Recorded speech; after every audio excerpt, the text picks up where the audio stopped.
দুই পয়সার পতিতা আবেদন নিয়ে রাস্তায় নামছে জামাতে ইসলামের দলটাকে বাতিল করার জন্য। সে কিনা নারীর স্বাধীনতার জন্য রাস্তায় নামছে। এটা কোনো কথা? যে কিনা নির্দ্বিধায় নির্দ্বন্দ্বে হাজারটা পুরুষ মানুষের সঙ্গে নিজের পতিতা ব্যবসাটা চালা যেতেছে, সে কিনা আসছে নারীর স্বাধীনতা অধিকার নিয়ে লড়াই করার জন্য। বিষয়টা কেমন হাস্যকর না? আমি কয়েকদিন যাবৎ এত পরিমাণের সিক যে ভালোভাবে কথাও বলতে পারি না। তো তারপরে এই ভিডিওগুলো দেখতে দেখতে আমি অতিষ্ঠ হয়ে পড়ছি। তো সেজন্য আপনাদের সামনে চলে আসলাম এই অসুস্থ শরীর নিয়ে যে কিছু কথা বলার জন্য। যে কিনা নির্দ্বিধায় কোনো বাধা নাই, বিঘ্ন নাই, এগুলোর তো ফ্যামিলির কোনো ক্লাস নাই, ক্লাসলেস ফ্যামিলি থেকে বিলং করে। তো সেই সব মহিলা আপনার ওপেনলিভাবে এই নেট দুনিয়া কাঁপাইতেছে নিজের নুডলি ড্রেস, নিজের কি বলবো নুডলি বিহেভিয়ার দিয়ে পুরুষ মানুষের মাথাগুলা নষ্ট করতেছে, স্বাধীনভাবে প্রতিটা কাজ চালাইতেছে। বুঝতেই তো পারতেছেন।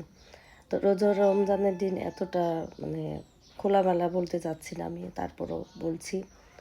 তো সেই মহিলারা কিনা নামছে যে আমাদের মুসলিম কান্ট্রি, এটা আমাদের মুসলিম কান্ট্রি, সে মুসলিম কান্ট্রি থেকে জামাতে ইসলামের নিবন্ধন বাতিল করার জন্য।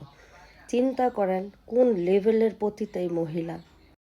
আরে তুই তো ওপেনলি পতিতা কাজ চালাইতেছ, ওপেনলি পতিতা ব্যবসা করতেছ। 2 দিন পর পর তুই কচি কাঁচা জোয়ান বুড়া যা পাস তারে নিয়ে তুই বিয়া করস, একটা ব্যবসা পাইতে লইস। তো ওর আবার কি স্বাধীনতা দরকার? ও এখন স্বাধীনতা দরকার যে তুই রাস্তায় পুরা বিকিনি পরে হাঁটবি, সেই স্বাধীনতা তোর দরকার? সেই স্বাধীনতার লেগে তুই এখন রাস্তায় নামছত? কোন লেভেলের বেয়াদব হইলে এই কথাটা বলতে পারে, একটা জাস্ট ভাবার বিষয়। আমাদের মুসলিম কান্ট্রি, ও এই কথাটা ভাবলো না যে আমরা মুসলিম কান্ট্রিতে থাকি, আমরা মুসলিম ফ্যামিলি থেকে বিলং করি।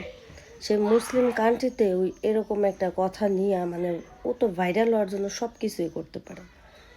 ও ব্যবসা করে খাওয়ার মূল উদ্দেশ্য যেটা, ওর দেহ দেখাইয়া ব্যবসা করে খাইছে এতদিন। এখন ওর দেহ দেখতে দেখতে পুরুষ মানুষ এখন আর ওরে চাটে না, ওর বিজনেসটা লো হয়ে গেছে। এখন আবার নতুন করে কি দিয়ে ও ভাইরাল হইব, কিছু পায় নাই।